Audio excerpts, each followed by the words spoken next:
good evening, everyone. My name is Thomas DeAngelis, and I'm a research associate and head of strategic partnerships at the Create Centre at the University of Sydney.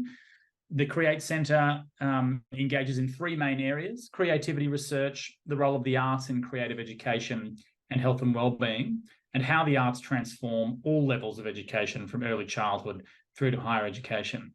And I'm thrilled this evening to be introducing our guest for tonight's webinar, Fotini Vasilopoulos, who is going to be doing a presentation this evening looking in detail at the role of self-regulation. Fotini's research focuses on the impact of physical activity on cognition and social and emotional learning in primary school children, with a view to improve how physical education is taught in schools. She's an avid yoga and dance instructor, a thing that I can totally relate to, but definitely don't have similar skills in. And we're really grateful that she's able to join us this evening, and we look forward to hearing her presentation. So without much further ado, I'd like to hand it over to Fotini. Welcome. Thank you for the introduction, Thomas. Hi, everyone. My name is Fotini, and I'm here to talk about creativity and how it relates to self-regulation. So I'm going to share my screen. So as Thomas mentioned, I am a yoga and dance teacher. So, and the way my journey started was I teach mainly elementary Key Stage 1 pupils. So in Australia, that's Year 1, Year 2 students. And I originally only started to teach yoga. And the reason for that was that my chaos threshold was quite low. And whilst I was teaching them, two teachers approached me and they wanted to observe my class to implement yoga with their students as well. And whilst they were observing me, after they mentioned that it seemed so seamless and easy to teach yoga to that age group. And the reason for that is that the moves are really prescriptive, and the class and the lesson plan is also quite set. So if you've experienced yoga before, you have the sun salutations at the start, you have the yoga moves, and then you have the wind down. And so that is quite set in itself. But as my journey progressed, I did want to share creative dance with the children, and especially improvising, because I think it's something so special. And it is a creative practice, and it's something that they can use to express their emotions and feelings in a very safe way. So creativity is the practice of thinking and moving outside the box. I know we always think about creativity maybe as a seated type of practice, but there's also the moving element to it. And it is important because it helps drive innovation and cope with uncertainty. So the majority of jobs in the future for children nowadays don't exist right now because of technological advancement. So it's really important that they acquire different skills, and one of them being creativity, because it helps with problem solving. There are different theoretical models for creativity. One of them is called the association theory, and that's associations based on semantic knowledge. So for example, if I were to say table to you, the first thing that may come to your mind is chair. If you have a little bit more time, you may say something like food or leg. Another theory is about how knowledge is organized in the mind. So this is the top-down cognitive processes. So it's opposite to the theory that I just mentioned. And that refers to attentional control, allowing inhibition to suppress inappropriate ideas and solutions to come up with a more creative and appropriate solution. However, more recently, there is another theory, and that is an embodied model of creativity. And that tells us that physicality and the body itself is just as important as the cognitive processes, as the attributes of a person, the social context, the emotional states of a person when it comes to creativity. And the reason the reason they think the body is so important, because all those other things that I've just mentioned before are grounded in our bodies.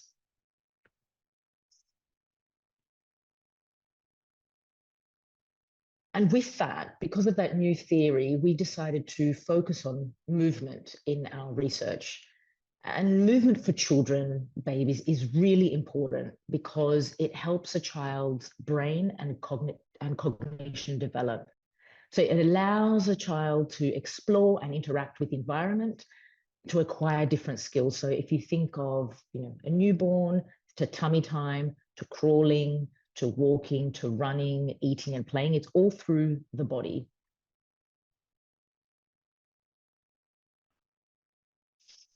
And so we decided to use modern dance in our intervention because of it incorporates the movement aspect and it also incorporates a creative aspect. And what we chose to use for modern dance, because there are many different types of dance styles, what we chose was Laban movement principles. And they were developed in the dance context. And they're based on basic principles in the body. So in space, effort, and then relationship, maybe to one another, to the space, to different objects. And Laban principles are used to simplify the movement for the learner. And they're also based on the internal knowledge base of the person. So back to the point that I made before about crawling, walking, running. We use that knowledge base to then expand it into an improvised practice. So this framework can and is applied in PE today. And if I were to give you an example about modern dance, this type of creative dance compared to other types of dances, if you think of classical ballet, there are set moves and you have to master those moves and you practice those moves over and over again. And once you've mastered those moves, then the possibility of creativity can come later where a choreography is created and then you perform. This type of modern dance incorporates improvisation, and that allows the mover to generate and express themselves and their own ideas in the moment. And what we didn't want to use just improvisation on its own. We want to synchronize it to music, to have the rhythm as well, to express that idea. A little bit more so you can get a flavor of the Laban movement principles and what went on in the intervention. The Laban movement principles you see on the screen are split into, so as I said, so there's space, relationships, there's also time and energy. So for example, in the space, you can go into different levels. So I could prompt the child or the mover to move on a high level. So that would be quite upright, or on a medium level, which would be halfway down to the floor, or on a low level, which would be really close to the floor. You can also go forwards, backwards, sideways. You can make it fast, you can make it slow. And what we did towards the end of the intervention, we brought relationships into it. So in pairs, the children moved over, under, around, through. They also were prompted to move towards an object, to move away from an object. So we also used copying and mirroring within each other, not for the teacher.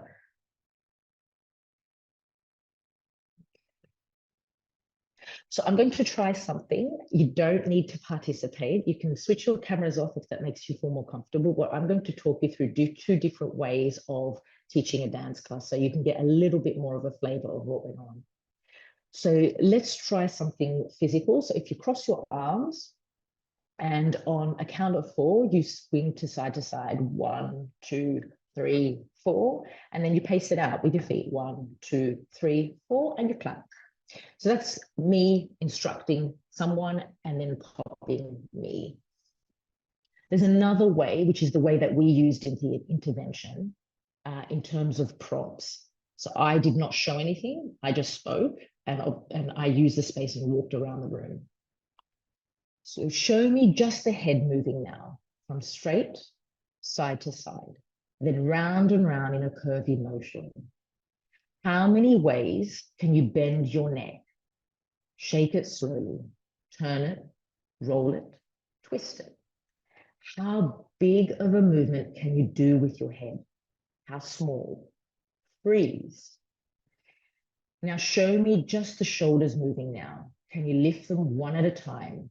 Roll them, push them back, push them down. What else can you do with your shoulders? Freeze. These are the type of prompts and the language that I used in the intervention. And the reason we did that, it was very specific and very intentional.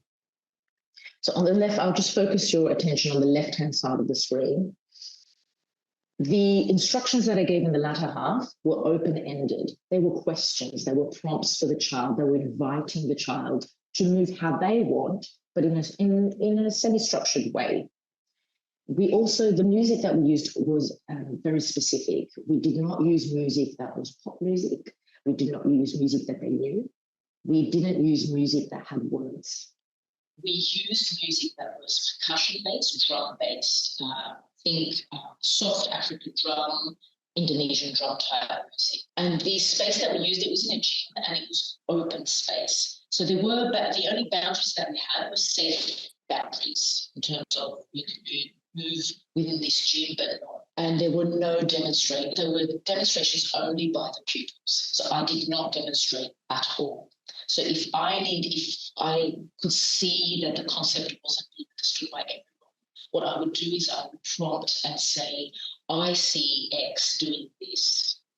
And if maybe they needed a little bit more help, I would have them sit down and I would have 2 or 3 pupils share how they, so that they could understand from a peer what was expected. And they also, at the end of each session, they shared through performance and through feedback. Now, the way we did that was first on an individual level and then in pairs. And it wasn't one at a time so that it wasn't too confronting. So we had a group go up and share. And what we did is that we paired them off with someone else to watch them so that they could give feedback. They could receive feedback from a peer afterwards. And the feedback was quite structured in the sense that I gave them the prompts, the questions. Some of it was silent. So what we had is we intentionally had some of the questions where the answers were silent, where they used 1 thumb up or 2 thumbs up for the feedback. And the reason for that is we didn't want it to get too verbal. So they were sharing their performance, and what I would do is I would have a group of them do it at a time, and then I would before that they would do that, I would pair them off with someone else, and so that other peer was watching that one person, and then they were able to give their feedback to that person. The feedback was a split between silent feedback, so they would use their thumbs to answer the question to the person that was performing, and they would also use verbal language at the end. So there were 2 questions we always had that they would talk at the end to give their feedback. I never gave feedback. It was always from their peer, but they were structured questions based on the session so that it didn't go too off the mark. The other element that I want to draw your attention to is the characteristics of the intervention. It was not repetitive at all. So we used the Lubbock principles, but they improvised. So there wasn't a set sequence, if you like. We did use something called a movement sentence. So there were certain actions. So you could think of walk, skip, turn. But what they could do with that movement sentence is that they could modify it. I gave them choices to modify the order that it was in, how quickly they did it, how slowly, on a different level. So they were able to create something from a base that was safe for them, that they understood. There was pair work, but not at the start, at this age group. So they had to get used to what we were doing, and then after it developed into pair work. We didn't use triads or dyads at that age group. It can be a challenge for pupils that are new to these type of dance. There were no opponents and there was no competition. So this is something, it's an important point, especially in a PE context, in a sport context, where you have a lot of competition, opponent work. Not that that's a bad thing. It's not a bad thing. It's more, we wanted to focus on the creative aspect of it. So we didn't have any of that. There were no winners, who was the best performer. There was nothing like that. And as I mentioned before, we use the internal knowledge base of the child. Walking, running, skipping, they already know those things. So they were able to develop those actions into something that they wanted to create it into. In terms of the mechanisms, what we have seen in the literature and what we thought about, well, if we take this intervention or this practice, what do you think we will see in terms of outcomes? Now, we could have focused on a lot of things, but we focused on two things. The first one was creativity. And the reason for that is a need transfer. This is a creative practice. And so what we would expect is that creativity will most likely improve in a creative dance group. The other outcome we chose to focus on was self-regulation. Now, the reason for that is a far transfer, but the reason for that is that in the past, there's been a lot of physical activity interventions, exercise-based interventions with children, and it's been shown that these type of interventions generally improve self-regulation in children. Now, that is a big construct, and I will unpack it in a moment.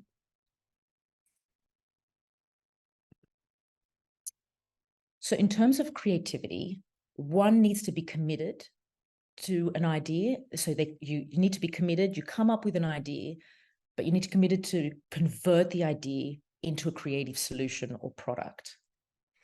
And that process, that creative process, involves risks that an idea might not be just good enough. And with that comes anxiety. So you might be anxious to share an idea, especially in a social situation, and you may want to play it safe. So in that regard, creativity may require emotional regulation. And some researchers have investigated that relationship between emotional regulation and how it supports creativity. There hasn't been any studies in children, but there has been one in an adolescent population. And they looked at how emotional regulation mediated the link between personal traits of a creative person and the creative output. And they did find that there was a link in that process. Emotional regulation falls under the umbrella concept of self-regulation. So that is why we chose to focus on that in our as an outcome. And it refers to the ability to manage thoughts, feelings, and behaviors to achieve a goal. And self-regulatory processes encompasses a broad range of emotional, behavioral, social, and cognitive processes. So similar to the elements that I was mentioning before in one of the theories for creativity as well. So there is an overlap there.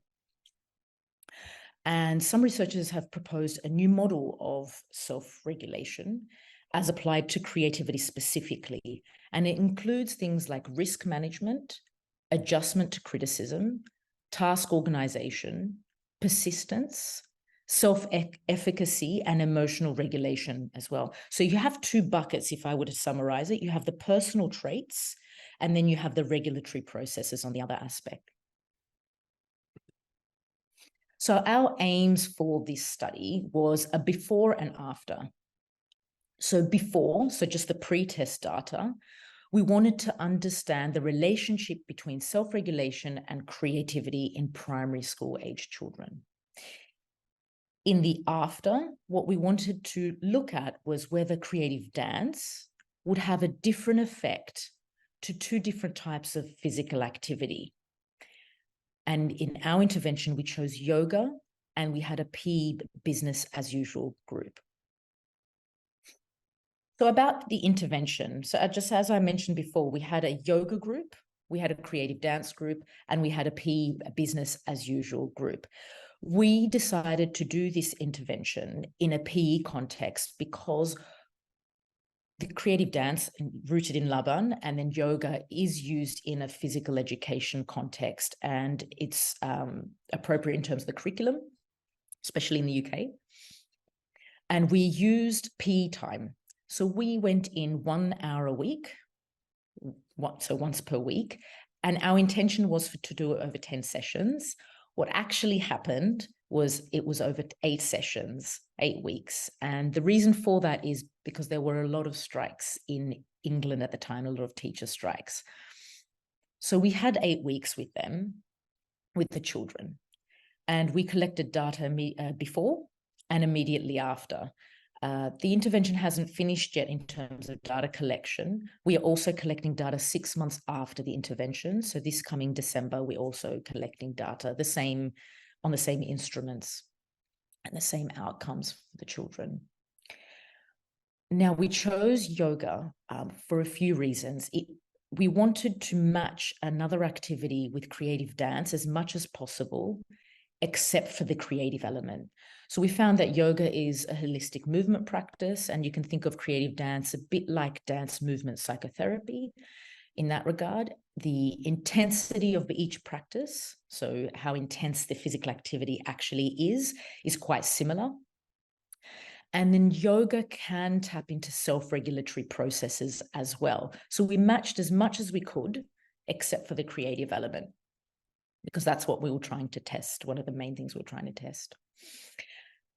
In terms of the groups itself and the intervention, there were no differences between the session length. So we took a log to make sure that the times that they had, the dosage that they had was the same, and that also that there were no, in terms of attendance, there was no difference between the training groups. The measures themselves, so we have 2 buckets, as I said. We have the creative measures and the self-regulatory measures. For the creative measures, we collected data on 2 tasks. One was a thinking task, a creative thinking task, and another was a moving task. So it's back to the point that I made before about focusing on movement as well as thinking. A lot of the creativity research is about cognitive creativity, thinking creatively, not necessarily moving creatively. So the first task that we had was a drawing task. And it was it was an in-class, whole class task. The children had a sheet of paper in front of them, and they had 4 circles on them. And on this, we instructed the children to use the circles to create any type of picture they wanted. So, for example, we did prompt them with examples. We said you could draw a smiley face, or a basketball, or a clock. Post-test, we did the same task, except this time they had triangles. And again, we prompted them. You could draw an ice cream cone, a house, etc. With the moving task, the creative moving task, they were 2 workstations in a gym. And the first workstation was, there were 2 parallel lines on the ground in 2.5 square meters. And the child was instructed, they had 2.5 minutes, and they were instructed to show us many original, unusual moves. They could do whatever they liked.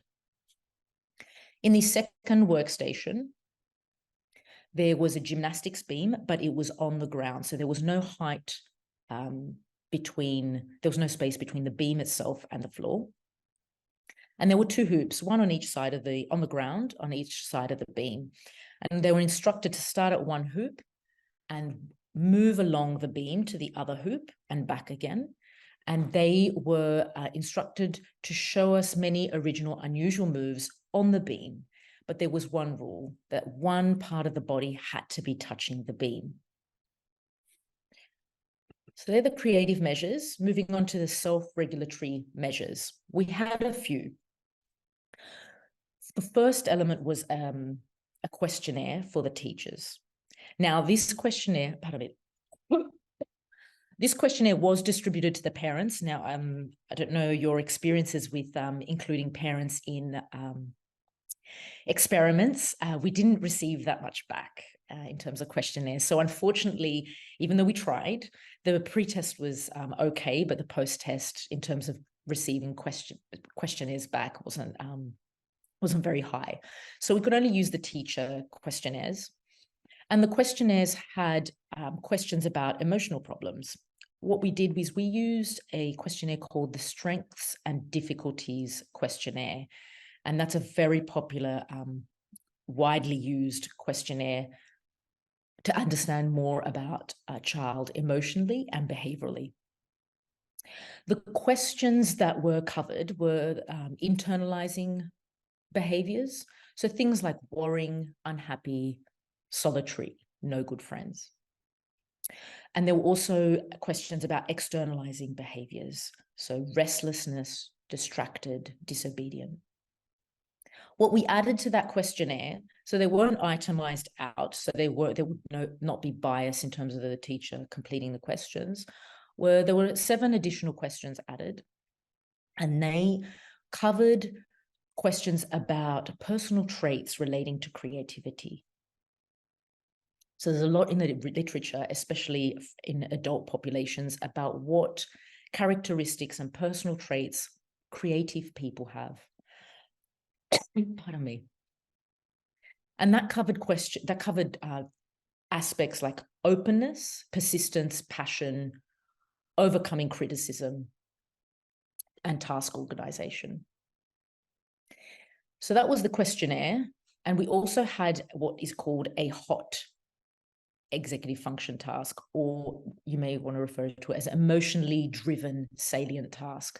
And that was a self-control task. Now, if you're familiar with the marshmallow experiment way back in the day, where a child is in the room with a researcher and they offer them 1 marshmallow, but if they wait, they can have 2. It was similar to that, except it was in the entire class. So it was in-class task. And what we did is we had an array of toys that were, we asked the school for feedback what those toys should be. And we offered the child, so the way we actually implemented it was that at the start, they were offered to choose a toy. They were given a choice, choose a toy, put the toy on your desk. Pardon me. And then they did the drawing task. At the end of the drawing task, they were given a choice. Either they have the toy now, or if they wait a week and they give back the toy, they could choose an additional 2 toys. So that was that task. And then the last task for self-regulation was an observation task by researchers. And it was an obstacle course. So it was a physically active task. And there are a few sub-constructs on this task. We chose to focus on 2 of the 3. One covers aspects of cognitive self-regulation, things like focus, engagement, discipline, restraint. And the other aspect is effectiveness, things like confidence, fearlessness, assertiveness, motivation, and managing emotions. So what we saw before, the results for our first aim of what do we see between self-regulation and creativity, what we found was that personal traits, so the thing that I referred to on the left as strengths for creativity, helped with both motor creativity and with cognitive creativity. And we weren't surprised at those findings. We expected that because we've seen that in adult and adolescent populations, especially for cognitive creativity specifically. So what this suggests is that motor creativity does work in the same way as cognitive creativity when it comes to personal attributes. We also found the same pattern of results for the self-control, the relationship between self-control and motor and cognitive creativity. So there has been research in this field in terms of self-control. It may be referred to as inhibitory control, delay gratification. They have, in the movement sciences field, they have looked at inhibitory control, which is a cold task. So it's not the hot task that we used in our experiment. And that is on a computer or a tablet where they need to inhibit responses. So in the past, the cold task has been used to find a link between self-control and motor creativity. And it's been suggested that inhibition helps with finding creative movements by suppressing habitual ideas. And others have found that inhibitory control, so again, a cold task, does relate to cognitive creativity as well in children.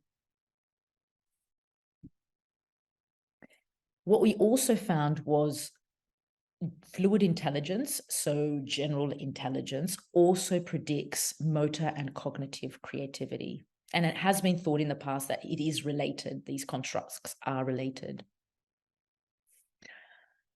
The fact that we found links between general intelligence and creativity is, we think it's because of the actual task that we used.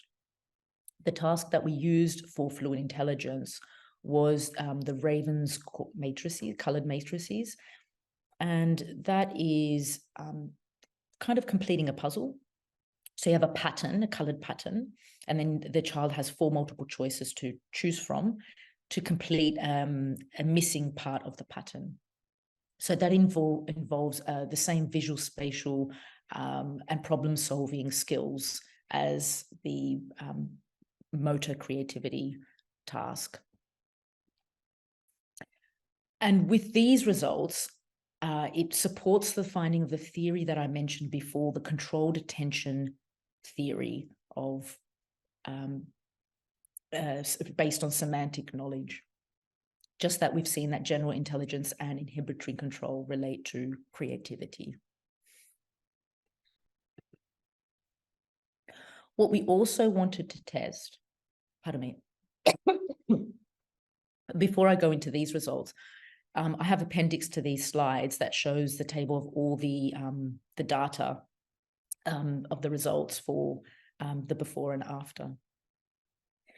So what we wanted to test was whether, just as in an adolescent population, what role emotional regulation has between personal traits and creativity. Now, we weren't able to do that for cognitive creativity because the 3 constructs didn't associate with each other. What we could do was run a mediation model between personal traits and the obstacle course, so the results from the obstacle course, and motor creativity only. And what we found was a better response to a challenge, so the cognitive and affective self-regulatory processes may mediate the relationship between personal traits and motor creativity. So what this tells me is that it's not just self-regulatory processes in themselves that help one having an idea and doing something with it, but how these processes manage the personal traits to help produce a creative product. What we found after were gender differences. So these are preliminary results. I haven't had a chance to crunch all the data, if you like. So I focused on the creativity outcome for this presentation. And what we found was that creative dance, led to significant improvements in thinking creatively for females. What we also found was that yoga helped with motor creativity for females as well. But something a little bit more interesting was for males. And what we found was that dance helped them with moving creatively. So there's some near and far transfer effects there. Now, gender differences are widely known in the physical activity field, and they're widely accepted, whether it's participation in general, and what type of participation, how intense the activity is. Now, we're thinking that the gender differences in motor creativity could be due to the differences in development of fine and gross motor skills in childhood. So there has been past research that has found that females outperform males for fine motor skills, and boys outperform girls for catch and dribble gross motor skills. And in terms of the yoga, unpacking the results for the females with yoga, again, yoga helps with balance. And in other research studies comparing gender, girls outperform boys in balancing tasks. Now, one of the creative tasks, moving tasks, was on a gymnastics beam. Although it wasn't high, because they had to keep one part of the body in contact with the beam, it still did involve balance. So we think that there's a link there in terms of what task we used and the effects of one of the practices. So I just want to leave you with this before I finish up about this quote about creativity is inventing, experimenting, growing, and taking risks. Now, this may sound scary to some primary school teachers in allowing this to happen in such a big space. It's not in a desk and it's in a gym. But if it's done in a particular way, it is very fulfilling for the child from what I've seen. And I've intentionally kept this short. And the reason for it is on top of questions, I would like to invite people to share their experiences, whether it's with, if they're not a dance teacher or not, it doesn't matter, a creative practice, and what they've seen in terms of self-regulation and also gender differences in children. So I'll stop sharing my screen. Just so everyone knows, there are appendix to these slides that I will share after. I can share with Anna that go through all the numbers behind what I've just spoken about. I didn't want to bore you with numbers in this presentation. I just wanted to keep it, I want to make it a little bit more interactive. Well, thank you so much, Fotini. That's such an interesting piece of research. I have a more sort of basic question, which I might have missed at the beginning, but how many children did you work with? No, you didn't miss it. I did mention it. They were primary Thank you age. for asking. No, so in the pre-tests, what we did do a pilot just to test the timing of the instruments. So we did go into the school pre-test twice, and it was 2 different cohorts in 2 different years. So we were able to have a big sample for the pre-test for the question about self-regulation and creativity. We had about 150 children. In the dance intervention itself, so then when we collected the post data, it was approximately 100, depending on the instrument. So it was 2 schools. Yeah. Okay. It's a lot of work and a lot of data. That's a lot. I was waiting for COVID to stop for this to happen. So what happened was the first 2 years of my doctoral studies, or 2.5 years, it was COVID, lockdown after lockdown. It wasn't the same in the UK as in Australia, unfortunately. So we were locked out of schools and in and out. And what I didn't want to happen was that we went in when it opened, and then 2 weeks later, they used to have what they called bubbles. So they would shut a class down. So what I didn't want to happen was we start the intervention and hey ho, there's COVID in this classroom. They have to go back home. So we waited quite a long time. Right. Yeah. Okay. Michael, your question. Yep, go ahead, Michael. Fotini, thanks so much for that. Look, I suppose my question is, where's the natural place for this research to go now? Where do you see it kind of evolving into, or have you got another study in mind that if someone funded it, you would do? I'm just interested to know what next. Well, I actually wanted to replicate the findings with a larger sample I actually wanted to do it in Australia. Because I know that in Australia, just as in England, they do use Laban in primary school. Now, the issue that you have with physical education specifically in younger years, you might have a mix of a PE teacher and a primary school teacher teaching it, or just a primary school teacher teaching it. And in terms of the skill set and the training that they receive, not the PE teachers, the generalist teachers, may not be as extensive to give them the confidence that they need to implement something like this, which is part of the curriculum. So I did want to replicate the findings in a different population.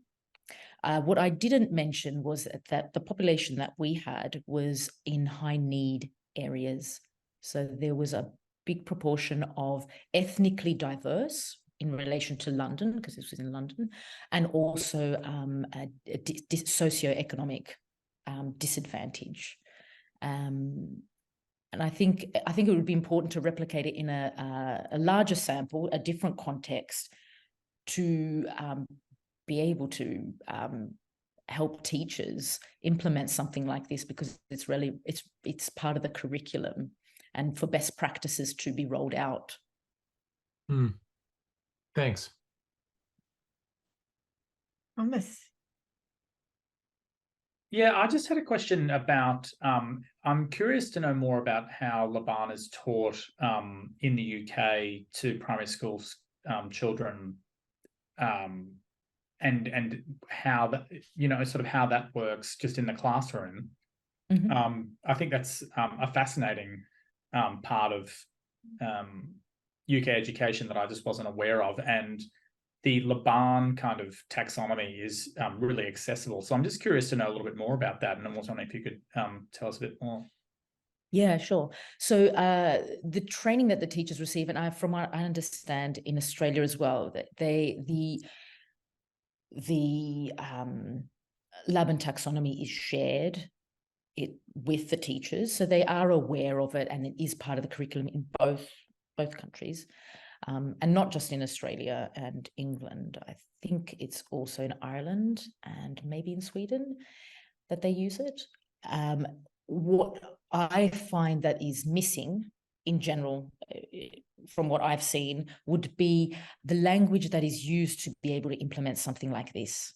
So it could be that, yes, they know the Laban taxonomy, they know, the efforts, the relationships, the things that they need to teach, and they prompt the child by saying, just do this. But it's what I shared before, the prompts, the language, to be able to use that framework for the child to improvise in an extensive way, in a safe way. So I think that's the missing link there in general from what I've seen. So thank you. Catherine, have you got a question? I did. Fotini, thank you so much for your presentation. There was some really interesting things in there. I've just got a question about the facilitator. So did the same practitioner or facilitator teach the yoga and then teach the dance and then teach PE, or was there a different teacher for each sort of component? And how much time in those sessions was sort of built around creating that really beautiful rapport that you must have with children in order for them to feel safe enough to share their ideas? So I taught the yoga and I taught the dance. I didn't teach the PE. Now, what we're trying to do is remove any differences, whether it was differences with what the practices were. So what I was saying before about the creativity piece. And also there are, different, not just teaching styles, but as you said, rapport, like the rapport that I would create might be different to what someone else would create. The PE, we left it as business as usual. So the PE teacher was left to teach the PE. So in both schools, they had PE teachers. One of the schools, the PE for that age group is shared between the generalist, the classroom teacher, and the PE teacher. In the other one, only the PE teacher teaches it. So what we said was, okay, the sessions that are left, they will all have PE from their PE teacher, who is highly trained and skilled in PE. And that removed that type of difference, I guess, if you like.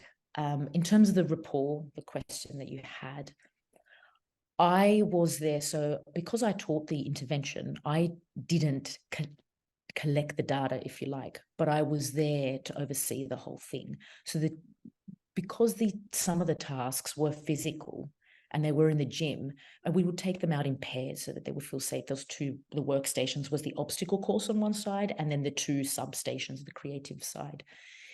They were used to me they saw me in and out of the class doing that pre-test. So they got used to me there.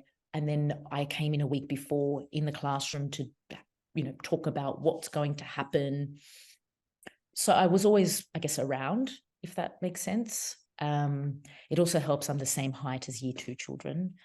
I always think, how old are you? Anyway, so it helped in that regard that we did have the pretest and I was always there. Yeah. Thank you. Oh, actually, there's one more thing I should add. In terms of both sessions, there's something that I did and that I always do when I teach. And you have this in classrooms where you might have, I don't want to say a thinking or a space, a reading corner or somewhere where they feel safe, they need to go, take some time. What I do in the gym, and I've not really seen that before, and I know the PE teachers took it for themselves as well. They said, oh, that's something that we should do, is that I created a space to calm down. And very simple, like I just put tape on the floor in the corner, and there were 2 posters. One was child's pose, or just crouching down, didn't call it that. And the other one was sitting with eyes closed. And in both sessions, they had the same thing. So if at the start they were a bit irked, I need to ask permission. And I said at the start, only one person at a time, except I might ask you to go there as well. But over time, after 2 or 3 weeks, they felt very safe. I'm going there now. I take my time and I come back when I need to. And what happened was, and the PE teacher was very surprised, you stopped all the children coming up to you. I need a water break, but it wasn't really for water. I need to go to the toilet, but it wasn't really to go to the toilet. All of that stuff disappeared after about 2 weeks because they knew I can go there, I can manage myself, and I can come back. So we had that.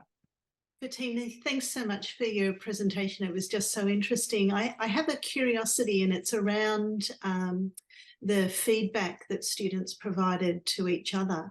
And I'm interested as to whether you noticed that feedback change and develop over the time or the duration of the intervention, and what that might have looked like. So what, as I mentioned before, we did have verbal and non-verbal feedback. There were a few reasons. Just because it was a movement practice, I did want to keep it a little bit non-verbal. But there was also other reasons. It's ethnically diverse areas. Some children might not feel comfortable in year 1, year 2, sharing verbally what they saw. Did the person move in that sequence in that way? Was it high and low, etc.? So over time, they were very, they got used to the, 1 thumb up, 2 thumb up very quickly. And I think that gave them the confidence after to maybe go a bit deeper in what they wanted to share with the other pupils. And towards the end, you couldn't get them to stop talking because they wanted to. And it was on task. It wasn't just random things in the air, that what they liked, what they saw, what they noticed. And we also did have a question of what could they do better next time. So it wasn't just very, oh, that was amazing. It was not just one word. It's what did you see, and what could they improve as well? Hi. Yes. Oh, sorry. Helen. Hi, this is Helen. It's very interesting hearing all this research, because I've had a long life of training and dancing with Laban. And I do teach tertiary pre-service teachers, but they only get 2 hours. Right. Yeah. And they don't even know what a taxonomy is, but they know what space, weight, and time is. And that's all you have time for in 2 hours.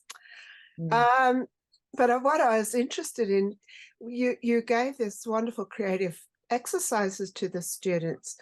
Did they have any opportunities afterwards to keep the creativity going, the creative work going? So we intentionally didn't do that because we didn't want to interfere with the data collection. unfortunately. It would have been nice to be able to do that, I think, in another context where you have qualitative and quantitative mixed together in a research experience. You could do something like that with, a portion of the children, to be able to take it a bit further and know that it's those children, that subsample, that do that. But no, unfortunately. Fotini, I wonder if I was very interested in when you were asking for people, because we've got a lot of teachers here who work with that age group. Would you mind recapping what your questions were that you'd like people to contribute about their experiences? So maybe now people have had some time to think, they might have something they can share with you. I guess it's from the two things that I focused on. One would be what self-regulation, if you've seen self-regulation processes on the ground in terms of when they're doing a creative task. So it doesn't have to be dance. It could be drawing if you're an art teacher. If you've seen any, self-regulation in that context. And then the other part would be gender, if you've seen any gender differences, or if you can relate to that in the results of our experiment in the context of your teaching practice. I suspect people have to go away and think about that a bit longer. So it might be that if anyone would like to email me at the Create Centre with things that come up in your thoughts as you observe your students going forward in this framework, please email them and I will circulate or pass them on to Fotini. I think Catherine has something to say. Oh, thank you. Sorry, I was just going to say I work in a primary setting. I'm a drama specialist, but I have noticed there is a lot of conversation with the generalist teachers around self-regulation, particularly after COVID, and our preppies and grade ones, of course. But it's not in context of how we can manage that through creative outlets. It's more sort of very clinical. But there is a lot of conversation, but I just don't think here in Australia with our, I guess, traditional forms of education, that they're ready to sort of embrace the fact that we can do this through the arts. It's only us arts teachers that know the benefits of it, of course, and we've been going on and on about it for, the beginning of time. But I guess now with your research, we can start to sort of bring that into the foreground a bit more. So it's really exciting that we can have some data around this, because this is what principals need. They need to see the evidence and the data to be able to be a bit more receptive, and also for parents, of course, because it's the parents that we've got to get across the line, because but it's wonderful that this research is happening in this space, and that there's going to be more and more of this, I think, with conversations about how the arts can help the children in so many ways beyond the end of year show. I guess that's the one thing as a teacher, and even in the intervention, it wasn't about the show. It was about processes in that moment at that time, and how it feels and how they are after it, how they conduct themselves after it, whether it's yoga or simple things. Oh, they really sit up straight. They're so ready to focus at the table, in class, or they just know how to manage themselves better because of those other tools that I mentioned before. Just really simple things that can help the teacher not be afraid and give them the confidence to say, yeah, I could do that. I could do that.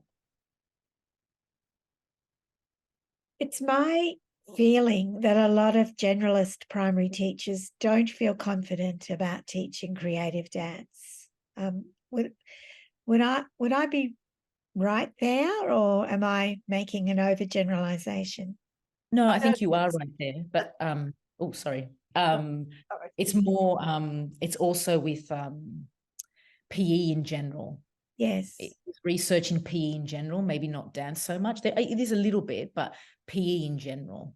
And I'll hand it over to Helen, because I think she was about to say something which is very relevant for her to say something.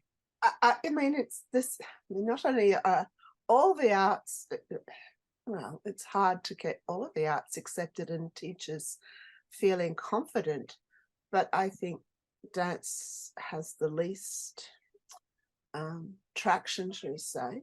Yeah. I have the privilege of teaching 2 unis, just the one semester of the arts for primary pre-service teachers. Yeah. And that's all they get is Yeah. 2 hours per art form. So that's why they don't have confidence. It's just, it's a miracle. In the classroom, having these young adults actually engaging physically and embodying the arts and ideas. Just for them, they have, many of them have never had that experience in their lives. Yeah. And for a couple of them, these subjects are in first year and they never get the arts again for the rest of their course. So having, even the way you talk as though perhaps some English teachers have a bit of Laban, that would be a minor miracle here. It's just, I do teach it, but because I know I love it and I know it works. But there's a limit to what you can do in 2 hours. Yeah. So Fotini, this is obviously a great reason for you to come to Australia, so you can bring your data and we can begin to advocate for this. Yeah, that would be great. I've been away for 20 years, so it's time I came back. Are there any other questions or comments or observations? Fotini, I'm really thinking more about the aspect you were talking about around self-regulation, and it's making me ponder about the capacities that we build in children to be able to self-reflect so that they can become self-aware of the regulatory behaviours and skills that were so important for them to be creative. And I'm wondering whether you noticed in the 2 settings whether there was an increased awareness amongst the teachers in terms of providing opportunities to, one, allow students to self-reflect and to think about, and I guess that was why I was asking around that the feedback, that opportunity for feedback, but more than just feedback, that opportunity to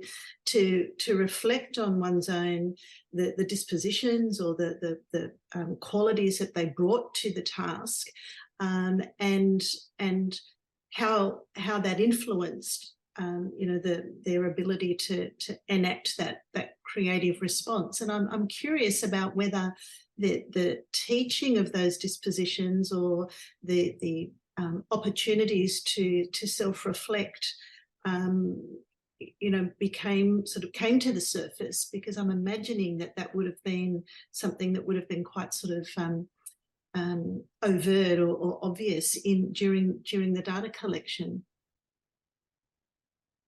I know that, so I had the PE teachers, so for safeguarding and safety reasons, I wasn't left alone with the children. So the PE teachers would attend the sessions. And I think in a PE context, there's a lot of drills, there's a lot of copying, there's like, not boot campy, but like, you've got to get through it, especially at the young age, keep them busy, wear them out. And when they saw the space to calm down, and then they saw after a week or two, they're just doing it.